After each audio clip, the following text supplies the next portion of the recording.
So I just got this in the mail today. It is a power steering gear seal kit. You can see there's a few bearings in here that you can replace the bearings. And I actually just cleaned up the power steering gear. So I'm going to let this dry and then we'll go ahead and reassemble it and I'll show you how.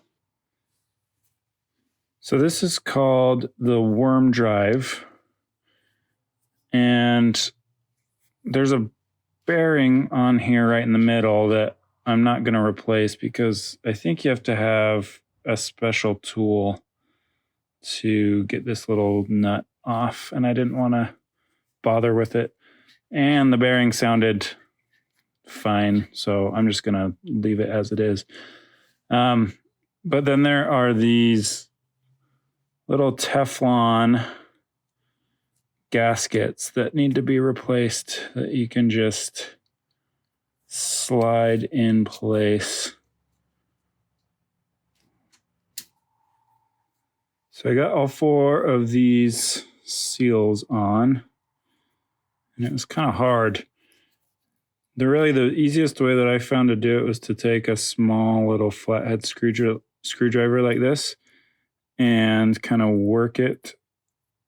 So you slide one on and then you have to slide it all the way to the bottom. And then you can slide the third one, second one, and this top one. And you can kind of just get in here with a screwdriver and work it around as you go. And I found that's the easiest way to do it. But all four of those are on. Let's move on. Now for this piston, there is a rubber O-ring that goes around the top, and then a Teflon seal over the top of that. Let's go ahead. I'll put those on real fast.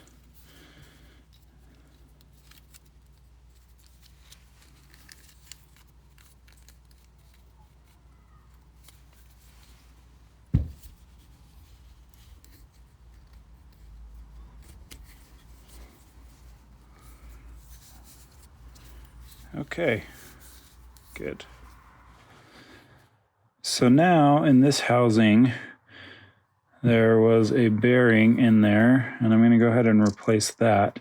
What I did to knock it out, it kind of just sits in here like this, and it's a press fit. And you can either take a socket, or I basically just used a big screwdriver and kind of, you hit it out, you put your screwdriver right on it, and you can just tap it out with a hammer lightly, and it popped right out. I'm going to go ahead and put this in. Let's see, I think that socket will be good. And I'm just going to lightly kind of tap it in. You want to make sure that you get it in as straight as you can so it seats well.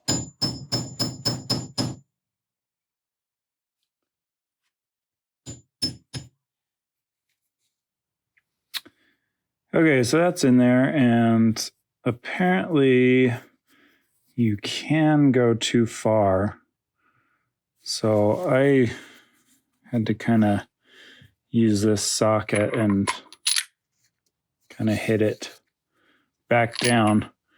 What I did was I just made it, I don't know if you can kind of see it. Let's see.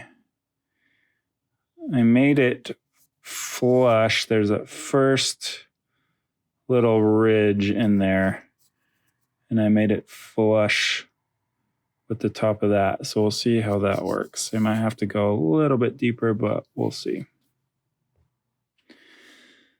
So then what is next is an oil seal, and then one of these snap rings, and then a dust seal over the top of that.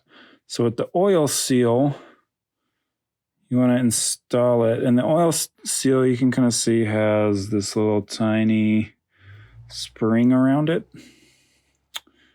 So I'm going to go ahead and put it in. And you want to put it in just barely. There's a little groove in there for this snap ring to go in.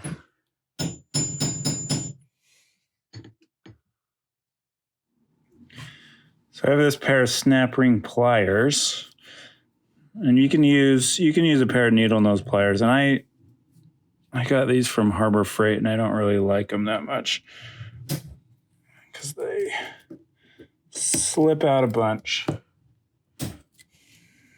just like that.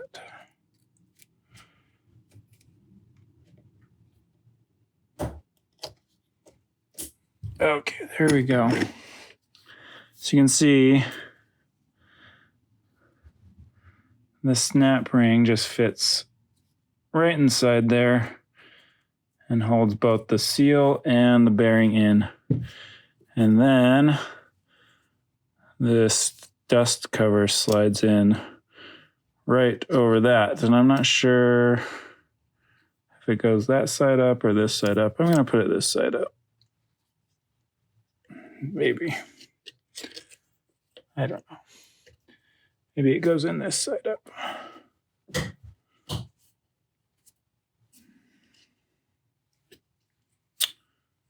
I don't know. I don't really like that much.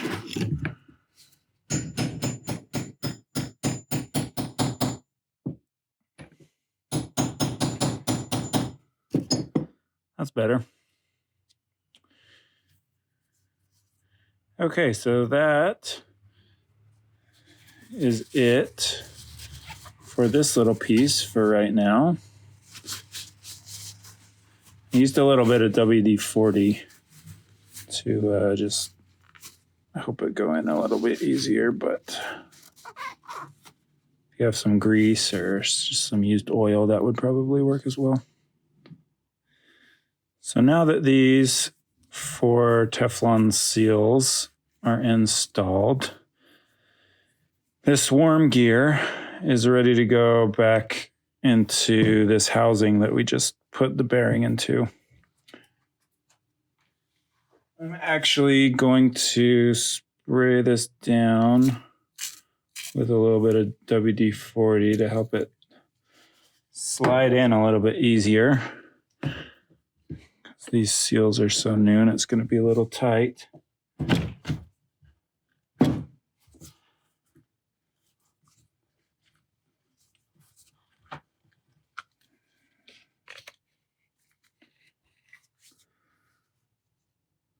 So once that is in, you can see that there's some threads, and this little nut goes right over the top of that.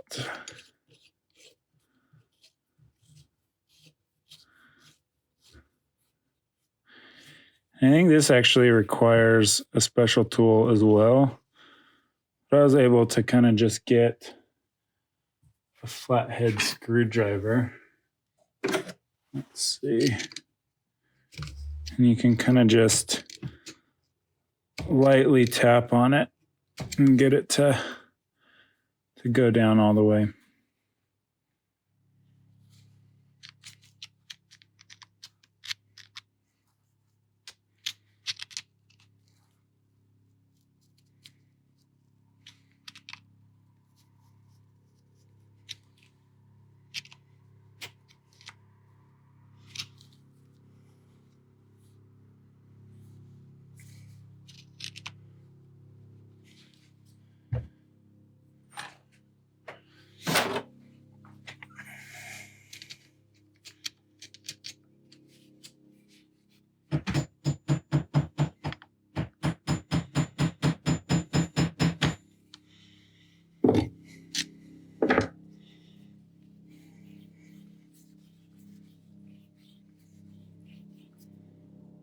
Perfect.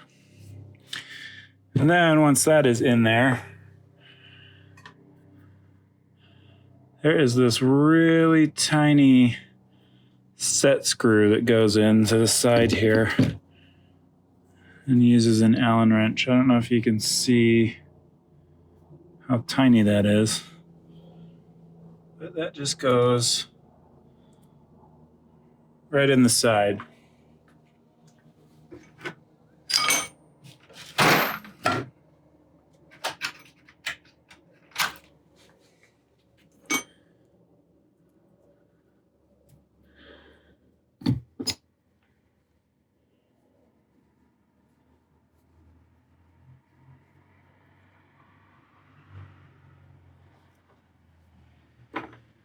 Okay, now there's one more little seal that goes around the outside of this, and this one is a thicker one. There's another one that goes somewhere else, and it's thinner. So use the thicker one for this one. It just goes right around the outside. If I can get it.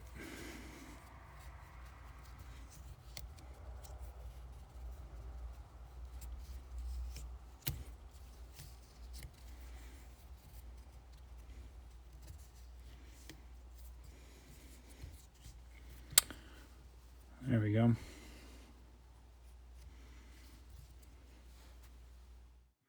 So now I'm going to move on. This is the body. We have another bearing to install. And this one goes right inside right there. So I'm going to go ahead and tap that in, and I'll be right back. So here's that new bearing installed. And this time there was a little stop at the bottom. You can see it's seated all the way flush down there.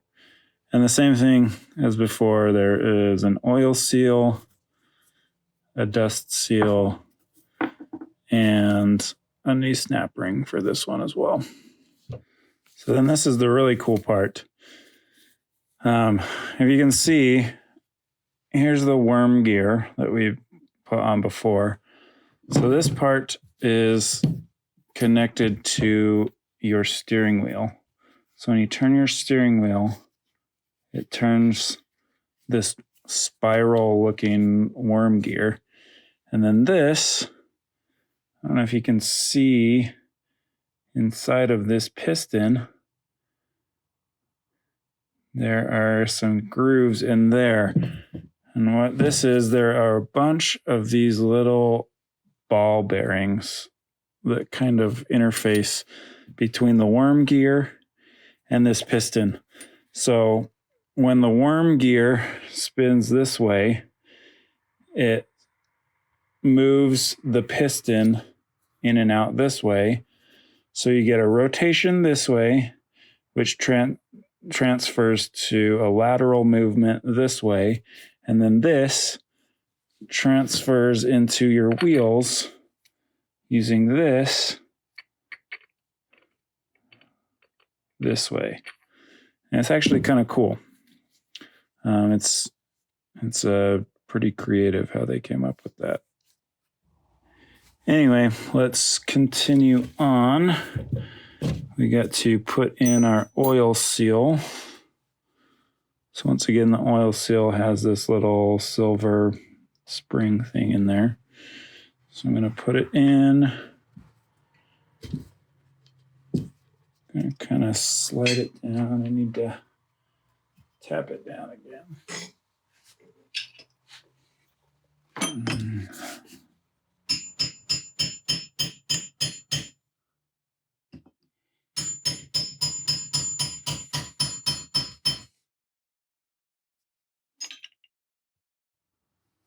So this time the dust seal goes in before the snap ring.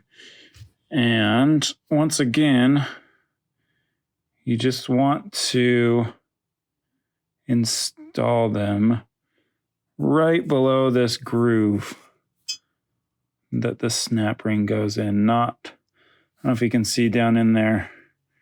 Right here, there's the bearing. The oil seal is not up against the bearing. You don't want to put it right against it. So I'm going to go ahead and install the snap ring. Okay, so here's where it gets tricky. Because what we need to do is take the worm gear, and if you can see inside of the piston, there's kind of a matching spiral. So this goes inside like that. And then what needs to happen is you put these ball bearings inside. And I take this off. So what you want to do is kind of rotate it around until the ball bearings kind of fall down inside, just like that. So the trick is to get all of these ball bearings in there, and there's like 25 of them. And I haven't tried this yet, so we'll see how it goes.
So I found this is a lot easier if you put this U-shaped tube in and kind of drop them in, because as you can spin it, you can see the ball bearings start to come up the tube, which is kind of a cool design.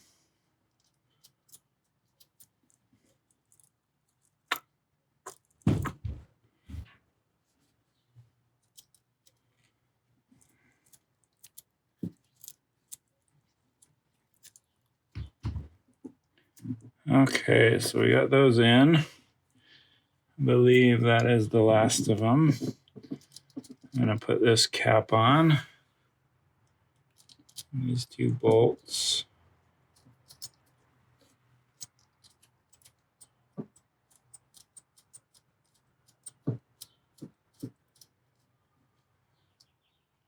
Okay, so now what needs to happen is that this whole thing needs to slide in here.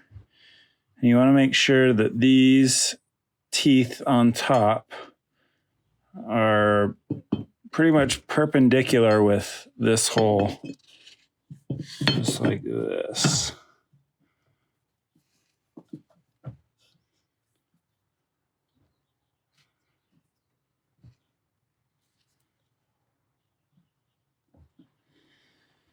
So now that that is semi-lined up, I'm going to take these bolts and go ahead and put these in.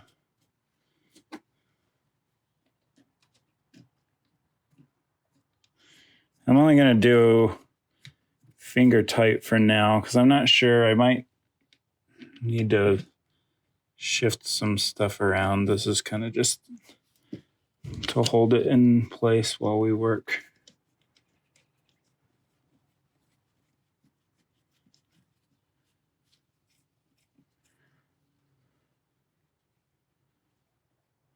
So this shaft right here is the one that connects to the steering wheel. So if I go ahead, let's just check it. You can see, I can hold it just right. If I turn this shaft, you can see the piston move because of that worm gear and those ball bearings in there.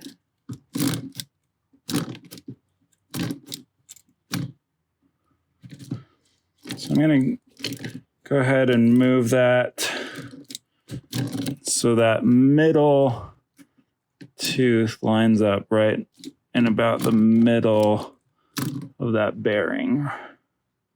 You can kind of see it right there.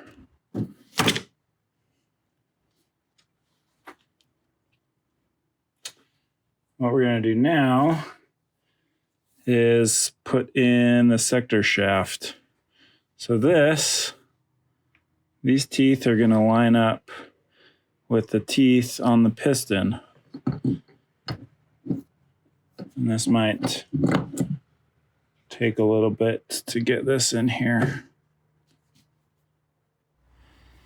I actually just remembered that I forgot a little O-ring that goes right in there. So I just undid those 4 bolts, and I was lucky enough that I can just rotate that out of the way without having to take everything apart. So that little O-ring just goes right there. I'm going to go ahead and put these back in and tighten everything up. So remember earlier when I said that the thicker one goes right here? Well, I lied. It is actually the thinner one. The thicker one, turns out it goes right there. So I had to pull it apart, and I will swap those out and get it back to where we were. Okay, so we are back to where we were before I had to go and switch out these little seals. So I got the sector shaft in, and you can see if I twist this one that the steering wheel is connected to, you can see the one over here turning. And that is the one that's connected to the bar that runs across the wheels and lets the wheels turn. So you can also see, if I do it in here like this, you can see the piston move in and out and turn those gear teeth. Pretty cool design. So let's go ahead. I'm going to go ahead and put this final cap on with the seal that goes in there.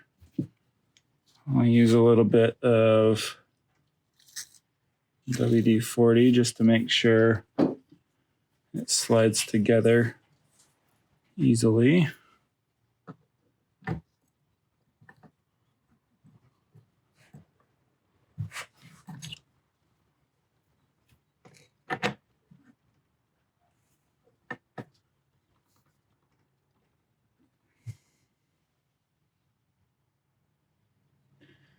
Oh, I forgot. There's actually some threads in this hole, which are threaded with this. So you actually have to thread it on. So after you get it close, what this bolt does, it's actually an adjustment for how far in or out this sector shaft goes.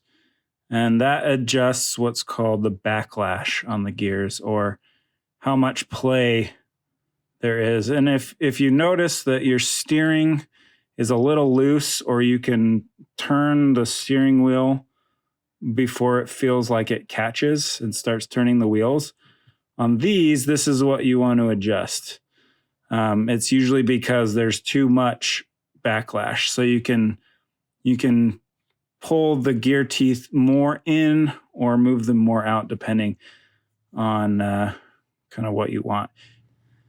So I'm going to go ahead and put these last 2 bolts in.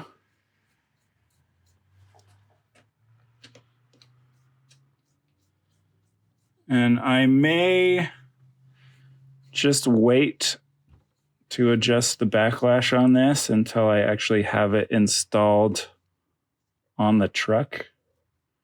It would probably be easiest to do that. There is a little nut that goes on the end of this. So once you have it adjusted, you can tighten it all down and it won't wander in or out. So hope you guys found this video helpful. If you've got an older truck, most of the old four-wheel drive vehicles, whether it's Dodge or Chevy or Ford or even some Jeeps, use this same type of steering gear. So yeah, if you guys found this video helpful, go ahead and click that like button and feel free to subscribe. I will try to do a little bit more on this truck as time goes on. Thank you.